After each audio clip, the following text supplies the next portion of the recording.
So, you read the title. Odds are what it says probably seems like an oxymoron. Everyone likes good games, and good design is the backbone of good games, right? Obviously that holds true to an extent. There are some games so conceptually flawed from a design standpoint that they're borderline impossible to enjoy. Generally those are old games, ones made while the industry was still in its infancy, before the gaming sphere collectively went through enough trial and error to know what works and what doesn't. The same ones you probably heard every other YouTuber talk about: Bart's Nightmare, E.T., Superman 64, Dr. Jekyll and Mr. Hyde. You can probably think of dozens more off the top of your head. While these games have other issues, at the end of the day they're just not well designed, poorly thought out mechanics, non-existent balancing, issues that would have a lot harder at times slipping through the QA departments today.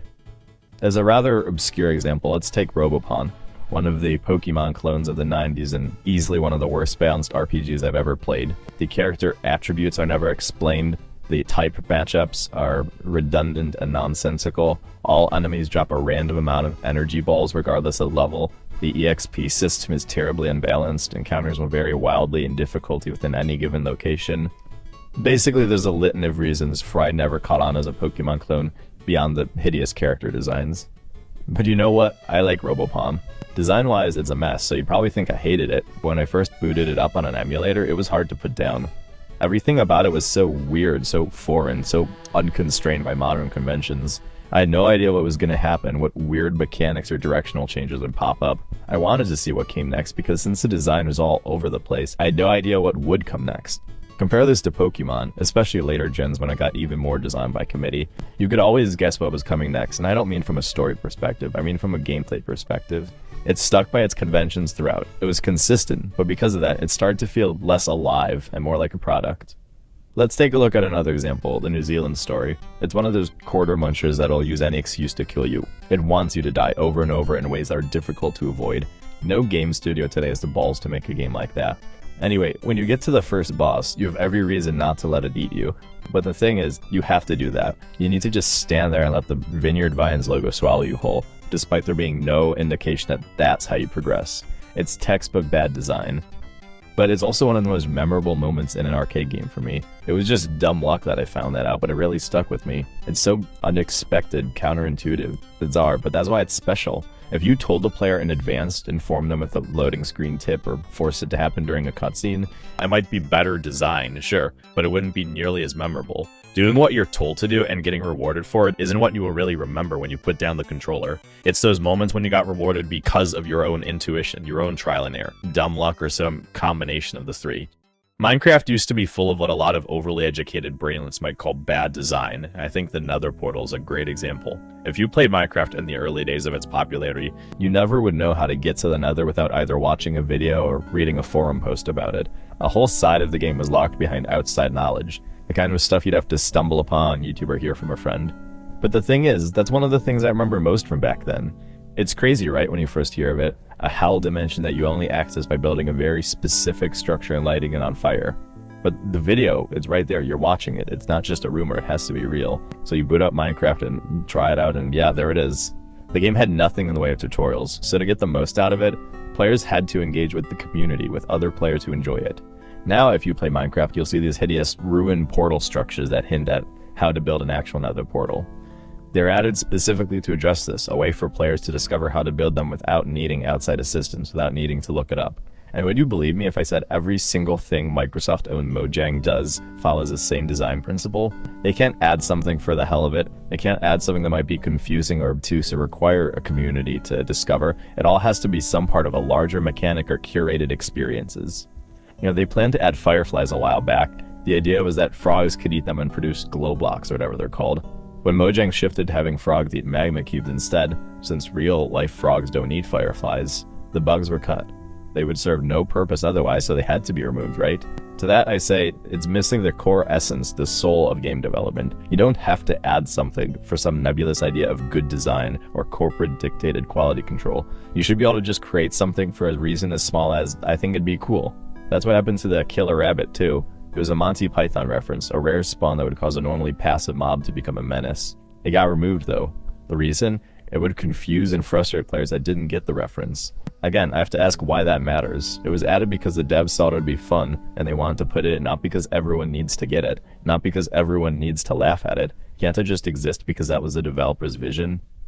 God of War Ragnarok is, by some metrics, a game chock full of good design. The map is full of visual cues to tell you where to go, what can be interacted with, and the characters will constantly give you pointers. You can't get lost, confused, or frustrated. It'll make sure every player, no matter how brain damaged, can get to the credits. And that's not even getting into the 70 plus ESG mandated accessibility options it has.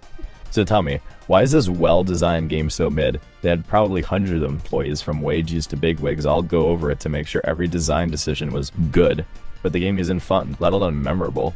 Why is it so easy for me to remember watching Minecraft videos back in the day, or all the bullshit ways I've died in the New Zealand story, or the most broken robots in Robopon, but I'd struggle to describe a single area in Ragnarok? Simple. As hard as it is to believe, we want bad design in games. Between university, in-house committees, and outside consultancy groups, game devs are basically forced to develop by the book now. The big players in the industry have figured out what works and what doesn't, exactly how to make sure a game is accessible, fair, and well-designed. And keep in mind, these people all have worthless degrees from art schools and universities. So to them, they can't be wrong. They're more educated than those stupid gamers, they say as they look down from their ivory towers. Beyond that, many of the people still in the industry hate gamers and don't care what they want. They want to serve you slop that you'll buy, and they're fine following a checklist of corporate-approved design decisions to make the game as mainstream as possible so they can appeal to the lowest common denominator. And even better for them, they get to feel smart and virtuous for doing that. They're not going to go against the grain because it's been beaten into their heads that by doing exactly what they were taught to do, it means they're educated and cosmopolitan or whatever. They have to make sure everything is immaculately designed because that's just what you do in 2025. That's why every game has yellow paint to tell you where to go, constantly equipping characters who won't let you forget for a second where you need to go, a Ubisoft-style map of waypoints to check off, stamina wheels, crafting, parrying, dodge rolls. That's why every game feels exactly the same. Dead Rising. If you played the original, which you should, you probably remember how busted the miniature chainsaw is. You can get it relatively early and absolutely wreck crowds of zombies and most of the psychopath bosses. It's busted, it's stupid, but it's fun as hell. The remake, in addition to adding yellow paint, censoring mentions of communism and many other questionable changes, rebalanced it. Now, it's not really much better or worse than any other weapon. It's been redesigned from a broken S-tier weapon that got memed on to just about any other tool. All for good design, they nerfed one of the most memorable elements of the game. This change from the original to the remake is a microcosm of the industry as a whole. They want to remove all the weirdness, all the jank, all the stupid fun. They want everything to be perfectly, uncannily balanced, overly telegraphed, samey, and safe. The remake is what Dead Rising would look if it was made today, and if that doesn't blackpill you on the games industry, I don't know what will. This is the same general mindset that leads to all these woke games coming out. Overeducated, brainwashed losers following what a committee tells them will be the most accessible, wide-reaching, modern decisions to make. New York City-level diversity in NPCs regardless of setting, body type options of gender, quippy, non-offensive dialogue. This is born for the exact same soulless pipeline that gives us open world with crafted mechanics in yellow paint number 7842. It's no coincidence that consulting groups like Sweet Baby Inc. also happen to work on the most overly designed, accessible games. It's not just about shoehorning in leftist political ideology into games.